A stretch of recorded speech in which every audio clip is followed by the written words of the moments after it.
بسم اللہ الرحمن الرحیم ربی شرح لی صدری ویسر لی امری واحلل عقدۃ من لسانی یفقہوا قولی۔ السلام علیکم۔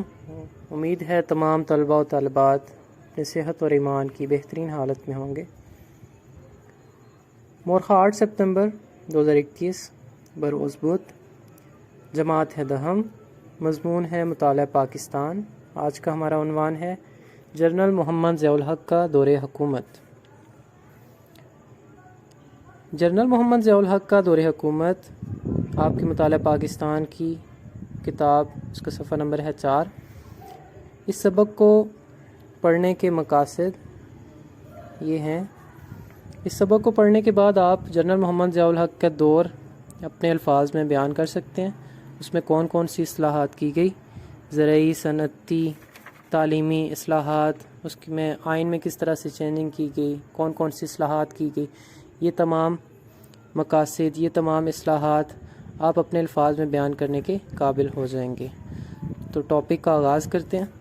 جنرل محمد ضیاء الحق کا دور حکومت، اس کے کچھ مین پوائنٹس پہلے میں آپ سے ڈسکس کرتا ہوں۔ ذوالفقار علی بھٹو نے وقت سے پہلے انتخابات کرانے کا جب اعلان کیا تو مارچ 1977 میں انتخابات منعقد کروائے، جس میں بھاری اکثریت سے پیپلز پارٹی نے کامیابی حاصل کی۔ اس کامیابی کے جواب میں 9 جماعتوں کی متحد جو جماعت ہے، جس پاکستان قومی اتحاد PNA کا نام دیا گیا، اس نے دھاندلی کا الزام لگاتے ہوئے احتجاجی تحریکیں شروع کر دی۔ اس تحریک کے جواب میں مسائل کے حل کے لیے کچھ مذاکرات شروع کیے۔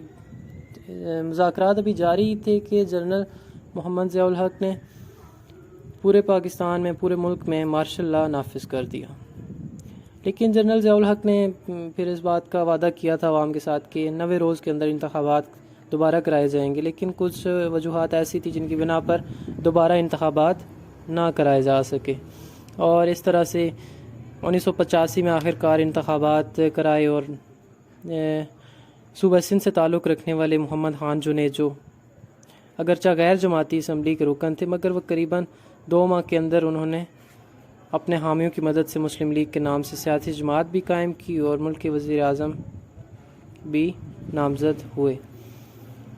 اب محمد خان جنیجو چونکہ جمہوری مزاج کے آدمی تھے، تو پاکستان کے آرٹیکل 58 کے تحت پاکستان کے صدر کو یہ اختیار حاصل تھا کہ وہ اس آئین کے تحت پاکستان کی قومی اسمبلی کو تحلیل کر سکتا تھا، یعنی توڑ سکتا تھا اسے۔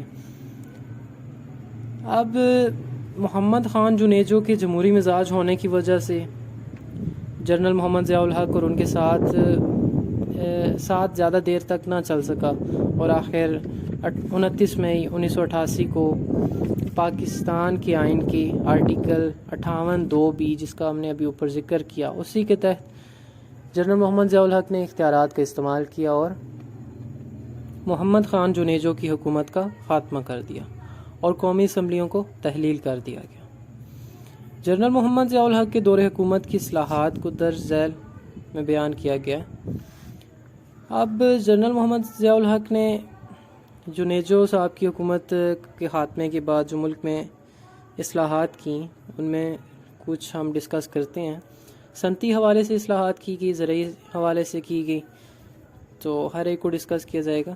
صنعتی اصلاحات میں جنرل محمد ضیاء الحق نے ذوالفقار علی بھٹو کی تمام تر پالیسیاں جو انہوں نے بنائی تھی اپنے دور حکومت میں، جو پیپلز پارٹی کا دور تھا، ان سب کو مسترد کر دیا، ان سب کو ختم کر دیا اور اپنی اصلاحات نافذ کی، جن میں صنعتیں ان کے مالکان کو واپس کر دی گئیں اور زیادہ بڑی جو فیکٹریز تھی ان کو پرائیویٹ کر دیا تاکہ ملکی برآمدات میں اضافہ ہو سکے۔ اس کے بعد زرعی اصلاحات کی گئی، زراعت پہ عشر کا نفاذ کیا گیا۔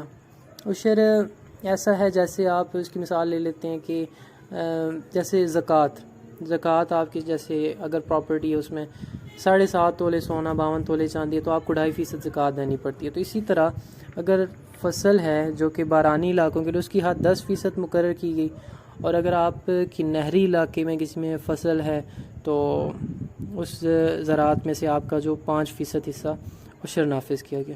تعلیم کے حوالے سے کچھ اصلاحات کی گئی۔ اب اسلامیات اور پاک اسٹڈی کی جو تعلیم ہے وہ گریجویشن لیول تک اس کو لازمی قرار دیا گیا۔ اس کے بعد صحت کے حوالے سے کچھ اصلاحات کی گئی، پورے ملک کے لیے صحت کی بہترین سہولیات کی فراہمی کو یقینی بنایا گیا۔ اس حوالے سے دیہی علاقوں پر اب چونکہ دیہات کے علاقے دور دراز ہوتے ہیں، دیہات کے دور دراز علاقوں کے لیے بنیادی صحت کے مراکز کے علاوہ لیڈی ہیلتھ ورکرز کے ذریعے طبی سہولیات کی فراہمی کا بھی آغاز کیا گیا۔ اس کے بعد معاشی حوالے سے جو اصلاحات کی گئی، 1980 سے زکوٰۃ کا نظام جو وہ سرکاری سطح پر نافذ کیا۔ اس کا مطلب یہ ہے کہ جتنے بھی مسلمان خاتے کے جو اکاؤنٹ ہیں کسی بھی بینک میں، تو اس میں سے اگر ان کی پراپرٹی جیسے زکوٰۃ کا وہ اس کے برابر بنتی ہے، جیسے 52.5 تولے چاندی، 7.5 تولے سونا، اس کے مطابق اگر ان کی اماؤنٹ پڑی ہوئی ہے تو بینک کو یہ اختیار حاصل تھا کہ وہ ان کی اماؤنٹ سے 2.5% کٹوتی کر لے زکوٰۃ کے طور پہ، ٹھیک ہے۔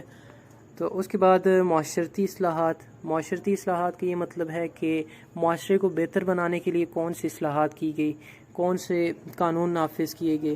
تو اس حوالے سے شراب نوشی، چوری اور دیگر جرائم کے خاتمے کے لیے اسلامی سزائیں نافذ کی گئی، منشیات کے خاتمے کے لیے صدارتی احکامات جاری کیے گئے، ملک میں نماز کے نظام کو باقاعدہ بنانے کے لیے متعدد اقدامات کیے گئے، الغرض ملک میں اسلامی ماحول کے قیام کے لیے ہر ممکن کوشش کی، یعنی معاشرے کو بہتر بنانے کے لیے ہر ممکن کوشش کی گئی ان معاشرتی اصلاحات کے ذریعے۔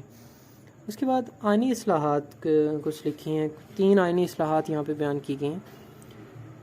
8ویں ترمیم 1985 میں الیکٹورل کالج انتخابی ادارہ بنایا گیا، جس کا کام صدر مملکت کا انتخاب، پارلیمنٹ کے دونوں ایوانوں اور 4 صوبائی اسمبلیوں پر مشتمل یہ ادارہ تھا جو کہ صدر کا انتخاب کرتا تھا، اور سینٹ کے اراکین کی جو مدت ہے اس کو 6 سال مقرر کیا گیا، یعنی ایک حد مقرر کی گئی کہ اس مدت کے اندر جو سینٹ کے اراکین وہ کام کر سکتے ہیں۔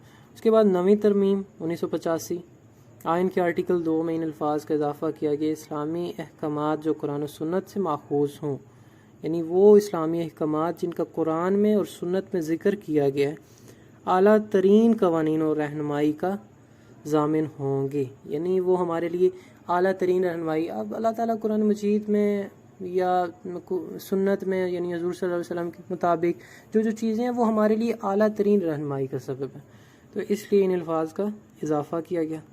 10ویں ترمیم 1987، اس میں 10ویں ترمیم کی روح سے قومی اسمبلی اور سینٹ کے لیے کام کرنے کے لیے جو دن مقرر کیے گئے ان کی بھی ایک حد مقرر کی گئی جو کہ 130 دن تھے۔ اب اس کے بعد انتظامی اصلاحات کی گئی۔ کچھ انتظامی اصلاحات میں 1989 میں جس طرح سے روسی فوج افغانستان میں داخل ہو گئی، حالات بہت زیادہ کشیدہ ہو گئے، پھر افغانستان سے کچھ مہاجرین کو پاکستان ہجرت کرنا پڑی، تو پاکستان میں افغان مہاجرین کے سینکڑوں کیمپ قائم کیے گئے۔ یہ ایک بڑی انتظامی اصلاح تھی کہ ان مہاجرین کو پناہ دینے کے لیے سینکڑوں کیمپ قائم کر دیے گئے۔ اس طرح سے دونوں ممالک میں عوام کے درمیان جو تعلقات ہیں وہ اور بھی زیادہ مضبوط ہو گئے۔ تو یہ کچھ ہمارا ٹاپک جنرل ضیاء الحق کا دور ہے، اس کو آپ نے پورا ریڈ آؤٹ کرنا ہے۔ کچھ کوسچنس میں نے آپ کے سامنے شیئر کیے ہوئے ہیں، 5 کوسچنس میں نے بنائے ہیں، ان کی آپ نے ایسے کرنی ہے ڈائری پہ، اور اس طرح کے مختلف 5 سوالات آپ نے اور بھی ساتھ کرنے ہیں ایچے میں۔ اور اس سے علاوہ آپ کی جو ایکٹیویٹی ہے وہ اس پورے ٹاپک میں سے جنرل محمد ضیاء الحق کا دور، اس میں سے 15 MCQs آپ نے اپنی ایکٹیویٹی میں کرنے ہیں۔